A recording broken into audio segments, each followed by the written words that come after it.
Tahu HP ini? Yes, ini Xiaomi Mi 9 Explorer Edition. 7 tahun yang lalu, ini HP lumayan legendaris karena desainnya. Sekarang udah murah banget, tapi gue penasaran apakah masih enak untuk dipakai di tahun ini?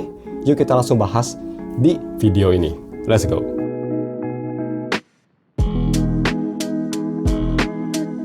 Halo guys, nama gue Stefan dari StefTech, dan di video kali ini kita bakal nge-review HP yang udah lumayan tua, yaitu si Xiaomi Mi 9 Explorer Edition. Alasan kenapa gue pengen review, karena harganya cuma 1 jutaan, yap, gue beli di harga segini, dan juga speknya menurut gue bisa kita lihat di B-roll yang cukup menarik. Masih pakai 855, yang menurut gue masih cukup oke. Yes, baterai kecil tapi udah pakai UFS, dan nanti kita bakal lihat juga kameranya lumayan bagus, dan gaming performance-nya lumayan surprising. Sekarang kita bahas dulu aja bagaimana untuk si desain dan displaynya. Ini salah satu yang bikin HP ini lumayan populer, yaitu dari desain belakangnya, sama seperti Mi 8 si kakaknya.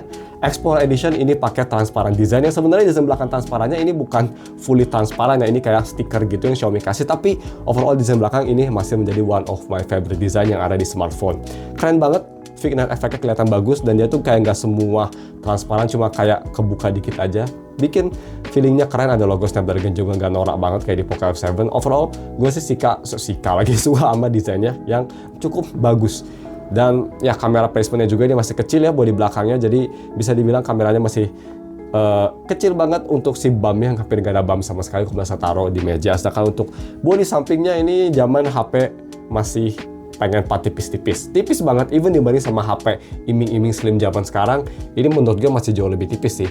Dan untuk layar depan ini zaman dimana, yap, seperti kita tahu sebelum transisi ke semua dot display, ini zaman Doodrop masih sangat populer ya. Dulu tuh kalau nggak salah sebelum ke dot display itu mereka masih ke Doodrop atau enggak full screen pakai motorized front kamera.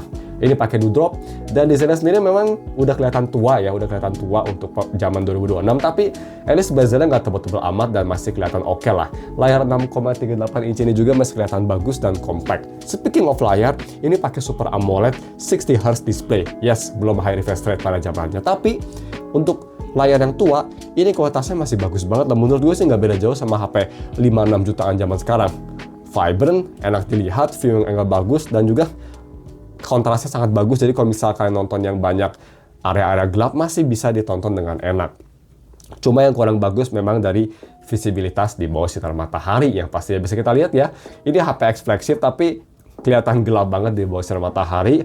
Yes, masih kelihatan tapi lebih gelap dari HP flagship zaman sekarang. Ya kalau misalnya mau dibilang ini kayak HP 3-4 jutaan lah si brightness AMOLED-nya. Tapi overall kualitas AMOLED-nya bagus, dan ini salah satu AMOLED yang cukup awet ya. Ini nggak ada green line atau nggak ada shadow sama sekali, even sudah 7 tahun pemakaian. So that's pretty good. Dan bagaimana untuk si biometriknya? Tapi sebelum kita masuk ke biometrik, gue pengen bahas yang hampir aja lupa dari haptiknya. Ini haptik zaman Xiaomi belum terlalu care sama haptik.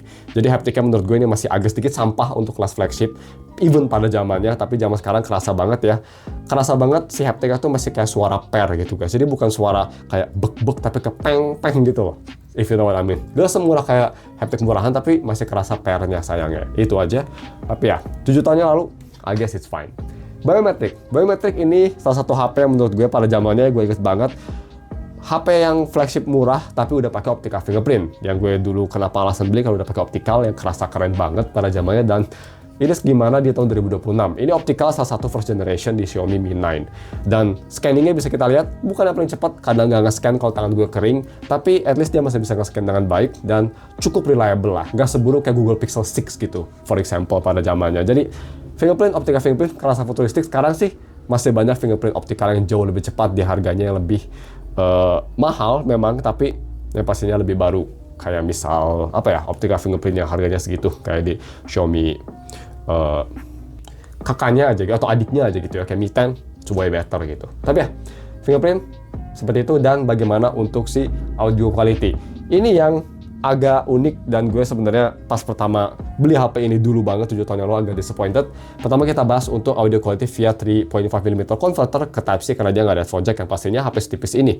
Gue pakai Tajim Force seperti biasa, dan colokin ke sini gue bisa bilang kualitasnya bagus ya, surprisingly. Jadi kalau misalkan kalian mikir mau pakai HP ini sebagai HP MP3 player, kualitas audionya bagus, amplifiernya kuat, di volume sekitar 65% udah cukup keras, itu udah cukup oke untuk HP yang udah tua, dan kualitas suaranya juga bagus, lebih ke arah warm, bikin force-nya lebih fun, dan dynamic range-nya juga bagus untuk suaranya, range suaranya juga kerasa oke. separasinya bagus, detailnya oke, cuma yang gue rasa agak kurang bagus aja untuk si ketebalannya musik ya. Seperti biasa di HP memang seperti itu sih, wajar. Dan untuk speaker quality ini yang agak menyayangkan tapi not bad juga. Dia speaker quality-nya memang agak kurang bagus karena dia cuma mono, tapi kualitasnya not bad loh. Dia punya bass yang cukup, suara jernih, cuma memang di full volume agak kurang enak. Tapi overall untuk kelas mono ini salah satu yang di atas lah. Even zaman sekarang pun kalau dibanding sama speaker dual yang dari BBK Group, I say di sini lebih better. Tapi ya, untuk lebih detailnya di speaker tester kalian bisa nilai sendiri deh. Check it out. So,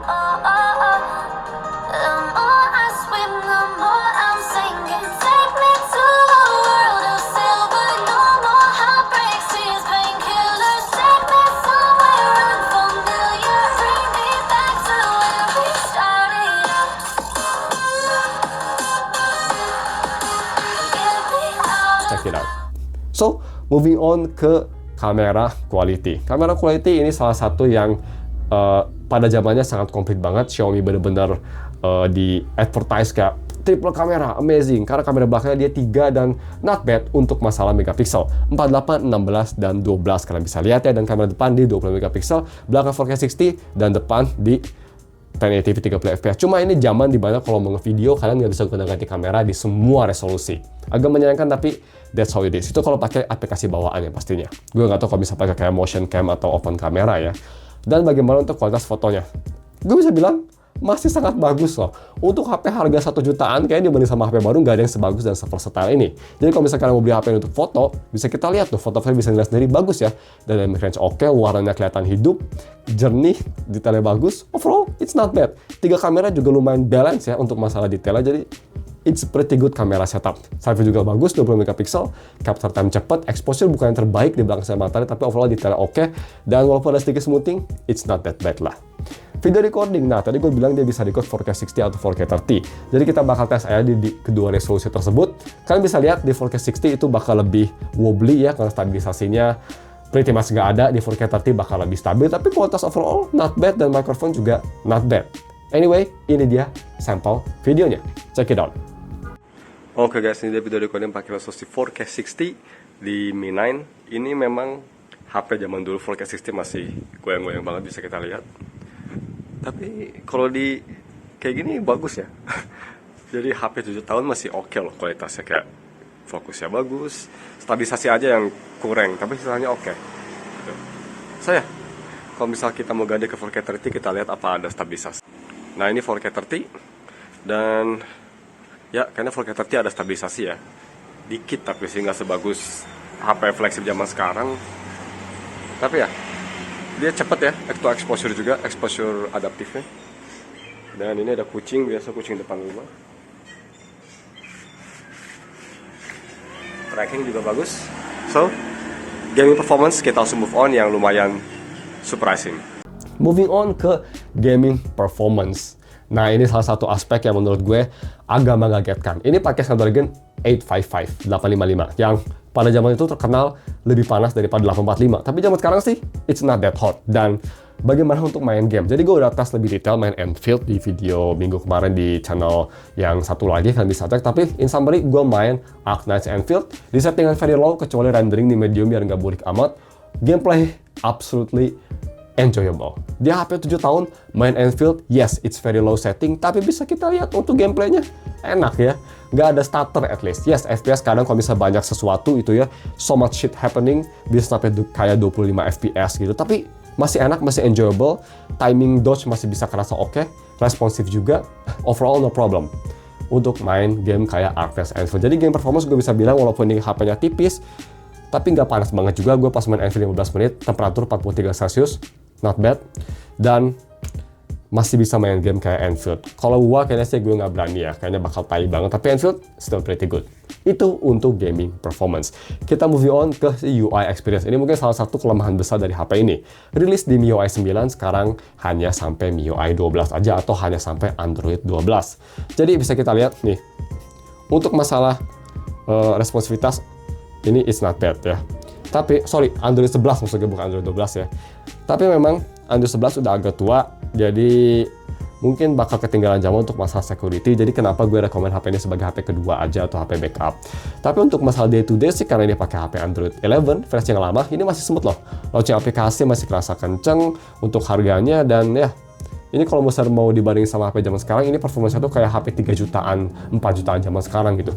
Masih smooth, masih kenceng, dan masih oke untuk zamannya, dan even zaman sekarang pun masih acceptable. Udah nggak kayak flagship experience ya pastinya kecepatannya, tapi ya kayak mid-range lah, which is not bad. Seperti itu, dan kita langsung aja moving on ke battery life. Baterai, ini salah satu yang kecil banget di HP ini, hanya 3000 mAh baterai, dan kira-kira gimana ketahanannya. Kalau misalkan dipakai hanya untuk gampang aja ya, cuma untuk kayak dari lagu, nonton YouTube, sosial media dikit-dikit, sehari masih bisa. Tapi kalau misalkan video record di 4K, main game, ya setengah hari atau 3/4 hari gitu, itu udah habis lah, harus dicas gitu. Tapi overall baterai sekecil ini dan umur setua ini, gue masih lumayan salut, masih bisa bertahan seharian kalau misalnya light usage. Karena ya mungkin dulu pada zamannya MIUI 12 lumayan agresif ya. Gue inget banget pas gue beli HP ini, baterainya bagus tapi gila cepet banget. Bukan cepet, sorry, gue sering nggak dapat notifikasi. Kadang-kadang telat banget gitu. Karena gue pakai ROM Cina or something. Tapi even pas gue flash pakai ROM global pun masih ada delay. Mungkin dari agresif Xiaomi-nya or whatever. Tapi ya, gue inget zaman dulu Xiaomi agak agresif soalnya masalah kayak background app. Jadi baterai mungkin kenapa ini masih cukup acceptable seperti itu. So, seperti itu, dan kita masuk aja ke kesimpulannya. Tapi sebelum kesimpulan, beberapa kelemahan yang gue rasa. Kelemahan yang pertama pasti dari umur, no shit, software, dan yang terakhir ini dari si IMEI. Yes, gue nggak mention IMEI karena IMEI di HP ini sayangnya belum resmi. Ini pakai IMEI Rewrite, yang artinya kalau misal kalian mau reset, nggak bisa. Kalau kalian reset, sinyalnya hilang. Jadi kalau misal kalian mungkin beli HP ini, gue bakal jelasin juga di link deskripsi ya, atau mungkin gue bakal taruh juga nanti di toko gue kalau misalnya udah kejual. Jangan reset. Ini kayak ingetin gue sama IMEI Rewrite zaman Google Pixel dulu ya. Jadi IMEI Rewrite Pixel kan dulu gitu, nggak boleh reset, tapi kalau kamu nggak reset ya IMEI-nya aman selamanya. Ini pretty much kayak gitu juga. Itu aja sih, dan untuk konklusinya, ini HP gue sih nggak rekomend di tahun 2026 untuk HP utama. Tapi untuk HP kedua, it's not bad. Untuk HP kedua mungkin emergency camera phone, kameranya bagus.